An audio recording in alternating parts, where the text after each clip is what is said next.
Welcome back to Music and Mind, the interview series where I, Adam Ficek, speak with the leading musicians about the intersection of music and mental health. Today I'm joined by Laurie Wright. So welcome, Laurie. What are you up to musically at the moment?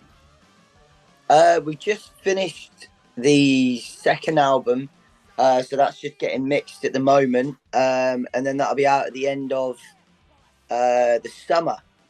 But yeah, it's just been mixing, going back and forth and getting the new single ready, which is 1 minute 50 chaos. Like it's fucking, yeah, it's a good tune. And it's gonna have a really fun video as well down at the Marquis in Covent Garden. Just like performance based sort of chaos. But the song, it was really funny actually. It came out of being stood up on a date. She didn't turn up, and I was there, but I had my guitar with me, and I was like, you know what? 1 minute 50 song. I wrote it in about 5 minutes, and it's not angry or anything. It's just like it's quite funny, really. But it's got that sort of jam sensibility about it, like really fucking fast, in and out. Gosh, there we go. So yeah, just doing that, and then all roads lead to Scala, 9th of November, which is the party for the release of the second album. So second album out end of summer, and then building up to the Scala gig, 9th of November. But that's what's going on really at the minute. That's the big venue. How did the first album go? Yeah, really good, really good. We did the Underworld for the release party of that was in October, and we sold that out. It was to the wire, but we did it. So this is a sort of logical step up to go for the second album. But yeah, the second album, the first album did all right. Like, you know, we didn't get in the charts or anything like that. But you know, yeah, we've got a small, loyal, countrywide and going into France now following, which is really nice. And we're just building on that really. But yeah, first album did well. Like, you know, small and locally, it did well. Amazing. I mean, because I always see you're out and about. You put a lot of energy into this. Yeah. Always performing, always busking as a full band. That's how we one of the ways we sold out the Underworld was just by busking in front of it. And we're going to do the same thing with the Scala. Busking all over London. We got physical tickets and flyers with QR codes on, and we just sort of like flash mob places. Yeah, caused a bit of a riot. It's really good to see that energy. You know, for me, I get slightly jaded and cynical because there's a lot less of what you're doing. Do you think that's really important to kind of get out there and in people's faces still? Yeah, I think it is. I think too much focus is put on the online, the need for numbers to make sure you've got this X amount of followers and blah blah blah. It is important, but the main thing is what can you fucking play and can you impress a crowd? And if you can do it at street level in front of random people, that's the best practice, because 90% or all of them don't like you, like to begin with, that you're on the back foot. You've got to impress these people. You know, it's like say doing a festival slot, for instance. Like, some people might come and see you, but a lot of the people you've got to impress them. But it's kind of like that, but even more intense, like on the street, because everyone doesn't have a clue who you are, and you've got to like do that. So I think it's really important. Yeah, I think there's too many. Like, I don't want to. I'm not going to put anyone down in, you know, don't want to actually put anyone down, but like there is too many bands who can't play like these days. Who they can play well enough for a 3-second video or a 15-second TikTok that goes viral, and then you go and see them live, and you're like, wow, everyone's playing to backing tracks. You did the backing vocals in advance, and everything's being triggered in. Like, I sound like an old fart here, but where there are like, it's a bit of a problem, I think, for actual authenticity and organic music. But there are great bands who are doing it properly, you know, like the Molotovs or Another Day or Sweet Unrest or Stereo Cupid. or dare I say it, ourselves. But Yeah, it sounds really exciting from your perspective, and I agree. I think that there's a lot of human element being ironed out of music when it goes digital, and I think we lose a lot of the guts. yeah, yeah, for sure. Is I'd that love to tape, but that's dear. what's it like recording wise for you? Do you find it a good experience? Do you find it difficult or Oh, absolutely love it. I love it. It took me a while to um to really find my way in the studio because I was trying to detach it too much from the live performance, and we'd be multi-tracking things, and it wouldn't be quite right. And then I remember Paul. I don't know if you know him, but Paul Stacey, great guitarist and producer, he was doing pre-production with us for what was going to be our first album a couple of years ago, and he was like, just play live, sing live, no click tracks, not that we were using them anyway, but and then we'll just do overdubs when we need to. I mean, we didn't end up doing the album with him because, unfortunately, I got uh I decided we were going to do it at the Albion Rooms, and he wasn't happy about that, and then it didn't work out. But what I took from the pre-production with him when I actually came to do the first album was just do it live. We did everything live, and then with no click tracks, nothing like that. We just played in a room, in a big live room, great studio in Essex, Woods Lodge Studio, which is owned by Mitch from the Milk, the soul band. I don't know if you know them. I love them, and yeah, we did that, and it was fucking brilliant. And then like minimal overdubs, like what does this need? Not what do we think we've got to do, but what does this need? A bit of 12 string, maybe a bit of organ, bit of piano. Try not to double track needlessly, like doing the same thing over and over. We didn't do lots of that. And then the second album, once I had the first album right, that's how we're doing it. The second album was even more fun and even more like, we did 12 songs in their entirety in 10 days. And the first 2 days of that were just the backing tracks, but obviously singing them as well. But then I ended up replacing the vocals, but just keeping it live. I absolutely love being in the studio now that I know what direction we're going in. It's just play the fucking songs and then go from there, which is always how it was. All my favorite records. what's the best thing about making a record, do you think, from your perspective? That's a good question. The coming together of all the hard work and all the writing, and finally putting your stamp on something that it fills you with pride. Finally doing it and knowing that people are buying it and that it's on the whole being well received. I really love that, and also just the like having the guys in the studio and just being mates for 10 days and just get like having the best time ever. It's like that little studio becomes your entire world, or that big studio becomes your entire world, and nothing else really matters for that. And I really love that. Yeah, like a vacuum. Are there any difficult Yeah. parts of recording with that intensity? Yeah, knowing when to stop, um adding things but luckily that's where our producer Mitch Ayling comes in handy, because he's like, just fucking calm down, you don't need to do any more on this. Yeah, what other difficulties? But yeah, that's one of them, knowing when to stop. But that's when a good producer comes in handy, or the rest of the band can just put me in the right direction. I don't know. Other than that, I really enjoy it now that I've found the way of doing it.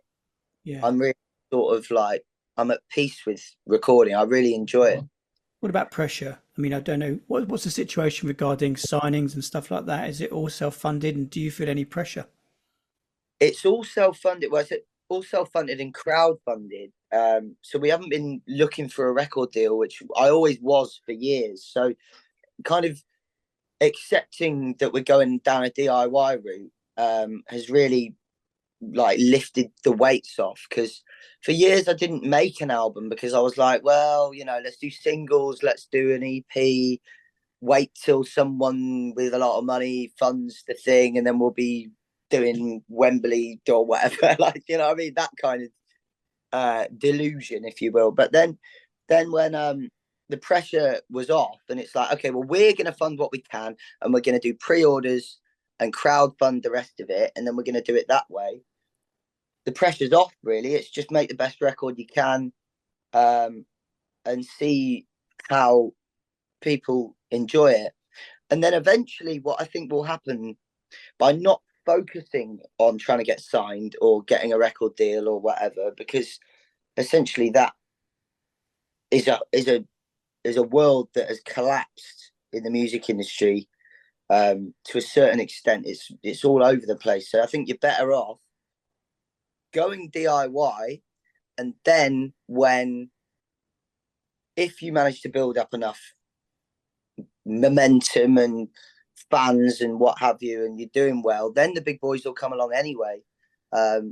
So that's kind of where we're at the minute, like where we're just happy doing our own thing, but certain people are coming to say hello, which they weren't before. So it's like, if you take your focus off it and just focus on what you're doing, then little things can start to appear.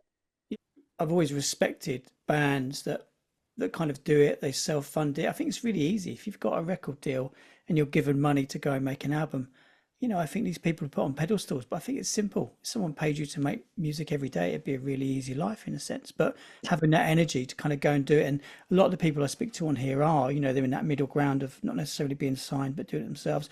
And some are working day jobs. For me, you know, people that can get up, do a job, and then go and do music, that is true dedication, much more so than somebody signed to a big record label. Yeah, man. Yeah. It really makes you appreciate it, because if it's your absolute love and what you want to do, but you've got to work elsewhere to fund that, it becomes even more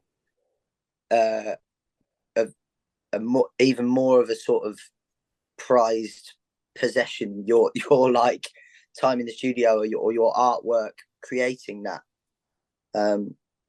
Yeah. What you said earlier about the industry, there's a widening divide, I think, between the haves and the have-nots, which isn't, you know, it seems to be getting bigger and bigger. Where did it all start with you? How did you get into it all? I got into it, funnily enough, through your records. You're to blame. When I was really young, started. My older brother, we were listening to a fair amount of hip hop at the time, and he used to make, cassettes for mum's car, and we'd go around listening to mixtapes. And initially it was the Libertines, but then that he'd put onto one of these mixtapes, and I remember just going, "Wow, what's this? This is amazing." I'm not, I remember it was What a Waster and Don't Look Back into the Sun.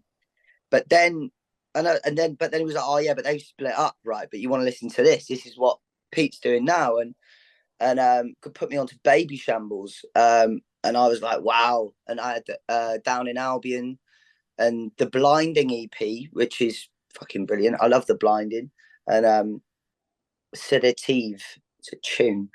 So so that's where it started, in terms of like, right, I'm going to get a guitar now. Started doing that. Basically learned all of those songs. And then shortly after that, Arctic Monkeys turned up. And then there was Shotters Nation that you guys did. I fucking love that record. But yeah, Arctic Monkeys turned up. But until then, I was kind of doing covers. I was like finding my way. But when Arctic Monkeys turned up, because they were so young and so like, they felt like sort of like my older brothers, if you see what I mean. And my older brother was quite similar to them. And then so I was like, oh, I can do this actually. I think I could write in this style, because it was a very, very 9 to 5, see what you say sort of thing. So I started doing that, started going busking, which was amazing, like straight away. I mean, back at that time, guitar music was still king in this country, right? So I remember going busking and it just being fucking bedlam. I only had an acoustic guitar. And I was 15, right? There was like girls everywhere, and it was just chaos, and like, you know, it was brilliant. Like, it really was brilliant. And then, and I'd never had anything like that before. So that's where I really got well, I was already obsessed, and it was all I was ever going to do. But that's when I really got a taste for, right, okay, we can actually do something here. Put a band together. Immediately got spotted when I was busking and brought to Glastonbury, where it was only a small stage, but I was playing at the same time as the Verve, which was pretty tricky for crowds. Everyone went to see the Verve, obviously. And I remember I went to see the Metros. Do you remember them? Yeah. Loved the Metros. And I went to see them. Got too drunk, missed, but I fell asleep just somewhere. But missed Pete's set. Pete was playing on the park stage, and I was well annoyed that I missed that. I woke up and everyone came back. Anyway, at that Glastonbury, I was only 16, but I discovered I'd managed to abstain until now, but I discovered drugs, and then that. Long story short, I was doing very well locally. There was a bit of a buzz, like I was invited to come up to Steve Winwood's studio and stuff like that, and you know, people were interested. But then discovered drugs, and it's just all fucking game over, basically. Long story short, the next 12 years was just carnage, with multiple decent opportunities. Like, Sony picked me up when I was busking, and very quickly realized, you know, that I was a drug addict and it wasn't going to work out. You know, MI7 Records, who had a hand in Mumford and Sons, I believe, but they'd also had Trampoline, and they were interested in, and they weren't because of the drugs and, you know, all this kind of stuff. It was kind of when the music industry was falling apart, and they sort of stopped banking on promising drug addicts. like you'd rather put your money in someone in a safe bet than someone who might not fucking turn up, you know, when there's no money around. I understand that. So yeah, my early career was fraught with missed opportunity through drugs and alcohol. Basically, that's what it was all about, until I packed it in when I was 28, and then I've now been 4 years, 6 months, and 1 week clean and sober. Okay, brilliant. What was it? What was it that kind of kick-started this new you? It was waking up on a park bench. It was, I'll tell you what, it was approaching 30. I was very conscious that I hadn't done anything with my life yet, and my band had just fallen apart. We'd been in Abbey Road, Studio 2, doing what was supposed to be a new single, and I'd just been late and drugs and just fucking asleep for half the day. I was 6 hours late, and it was awful. The band had fallen apart. We'd done a tour of Northern Germany, and it was okay, quite good. It was good, to be fair, but, you know, it was just that fucking, you're half there. It's like trying to play with a broken arm or something. You're just half absent. Like, you're just not who you're supposed to be. And anyway, so that had happened. The band split up just after we did Abbey Road, which is fucking ridiculous, but there you go.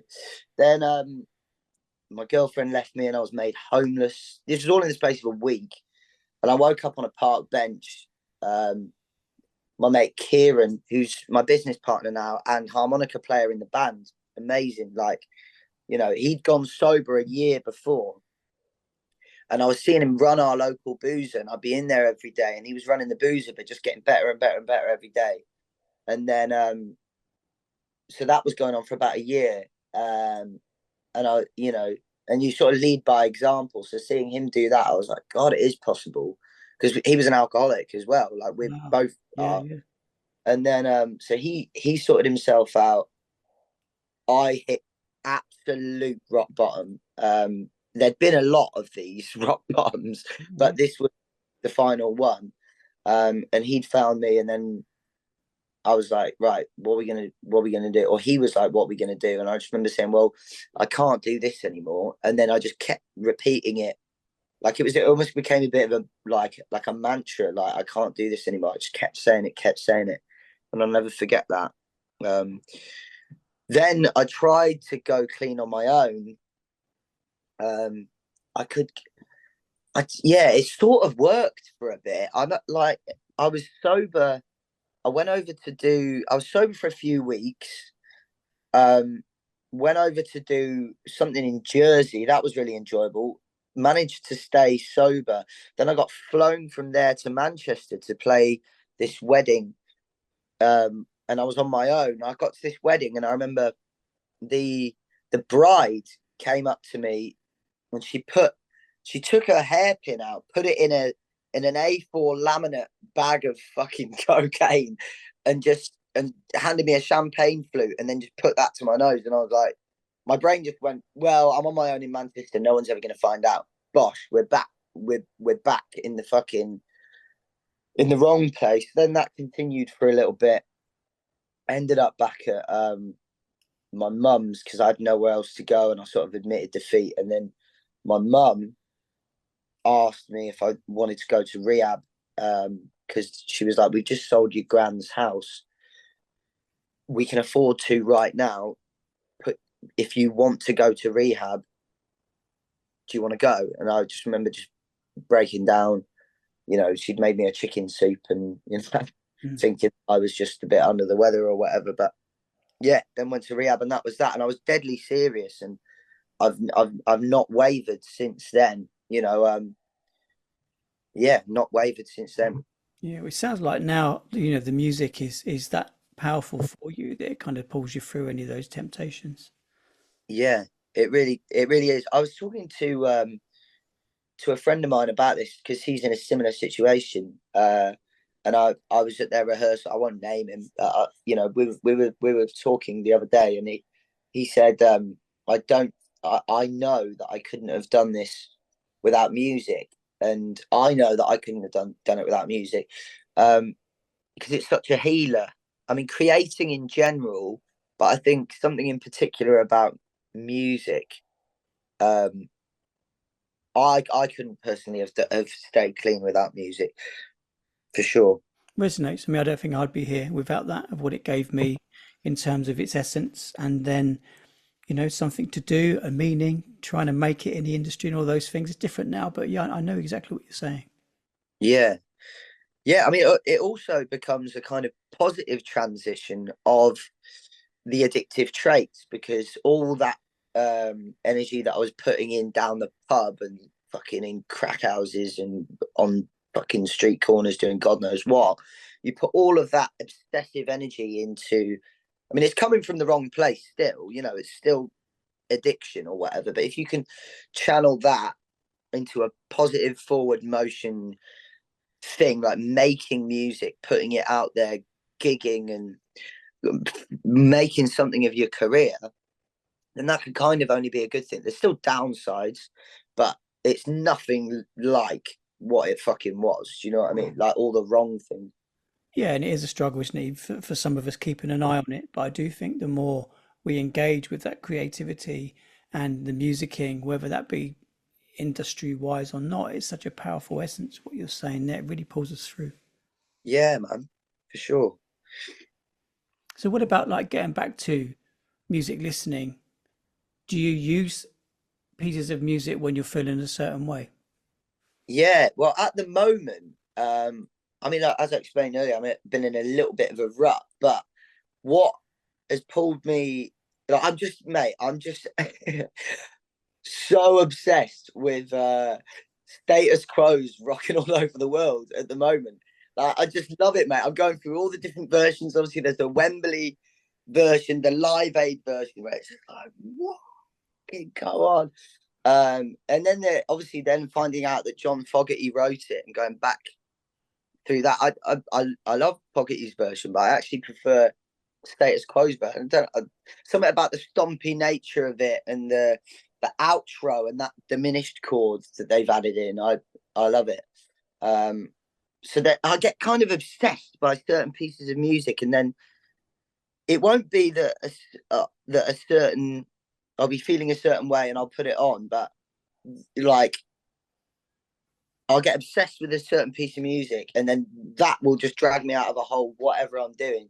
So at the minute, it's Quo's rocking all over the world, and we're going to be walking out to that for the considerable future. I think like that piano intro, din, din, din, din, din, din, din, din, and then walking out to that, and then playing a version of it. I'm sure we're going to do that.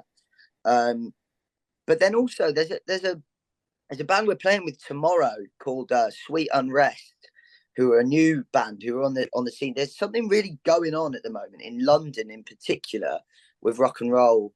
There's a lot of young bands coming through with great songs who really mean it, and it's against that thing that seems to be dragging the human organicness away from music. Like there seems to be an antithesis movement to all of that stuff. And one of these bands is called Sweet Unrest, and they've got this song called Falling for You, which I'm just, again, obsessed with at the moment. I'm just listening to it all the time, and I'm actually playing it with them tomorrow night.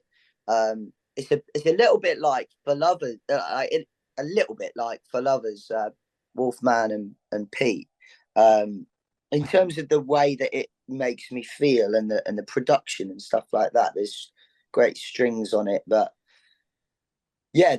So right now I'm obsessed by Rocking All Over the World, Status Quo version, and Sweet Unrest, Falling for You.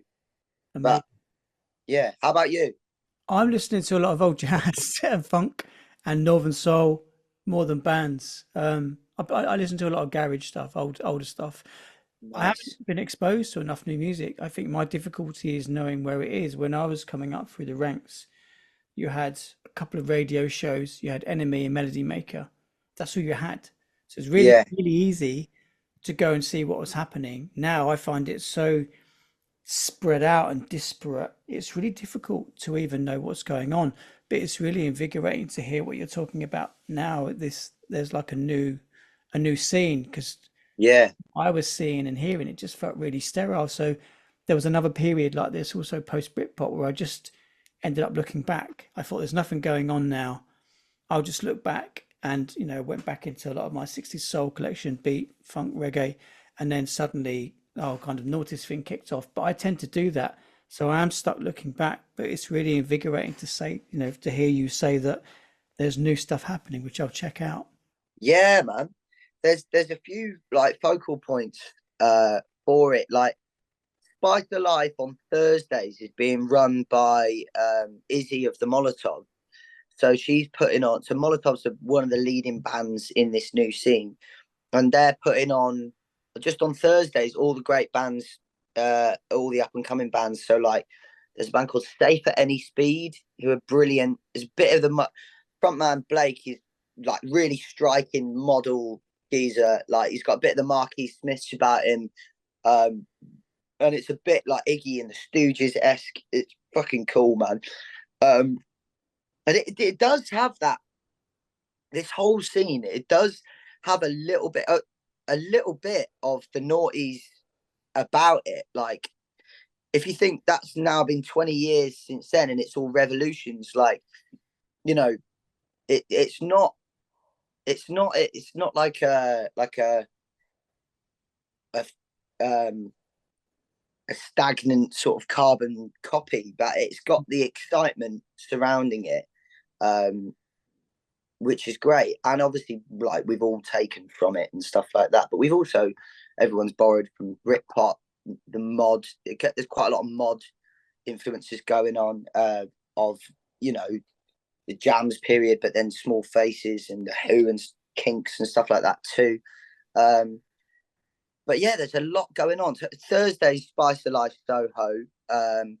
Then there's the Molotovs are doing monthlies at Bush Hall, where they're getting great bands on. Like, there's a band called Another Day who are brilliant, like great songs. It's two brothers and a cousin, and then they've got their mate Mitch on the drums, and they're really like just cracking songs performed well, harmonies and big choruses and stuff like that. And it's exciting to see, all these bands, all these young bands as well, like coming through and creating something organic. It's a real great thing to see. What's your hope for your future? Where do you see yourself going? Headlining Glastonbury. No, that's always the light at the end of the tunnel, the dream.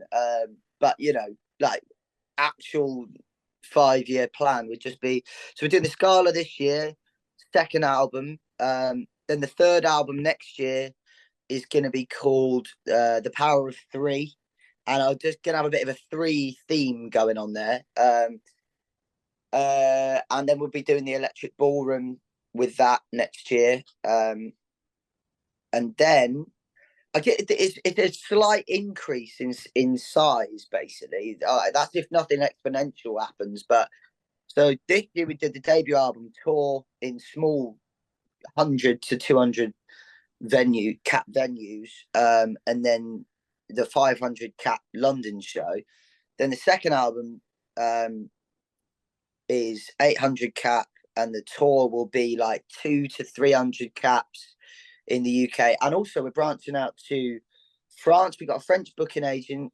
We're talking to a Spanish booking agent. We've got a Spanish festival. And we're talking to a German booking agent who's keen as mustard, who saw us at the Great Escape the other week. So we're branching out into Europe. But yeah, sorry. Scala, then Electric Ballroom next year. Then the following year, something like Shepherd's Bush Empire or something like that. And then the following year, Brixton Academy, Ali Pali, Wembley Stadium, Arena, even Wembley Stadium. That's literally the trajectory, and we're gonna fucking make it happen. But yeah, that's the plan. Sounds great. What do you like best about doing what you do? Getting on stage and like blowing people away. Quite often it's not the big shows with the big build up that I enjoy the most. That'll be the ones that the audience tend to enjoy the most. But I would enjoy ones where there's minimal expectation, perhaps, and then you win over a new audience, or you or something like that. Or where it takes you off guard and everyone else as being the most fun you've ever had, but it doesn't necessarily present itself to be that in the run up to it. Yeah. So the live thing, do you find it exhausting now after and before maybe? How do you cope with it all?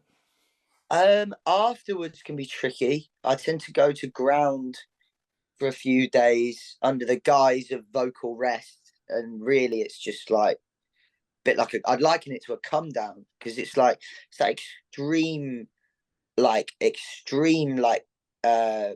high, and the adulation. Like I've got, obviously you've seen it on a grand scale, but I've got it on a small scale. But it's still there.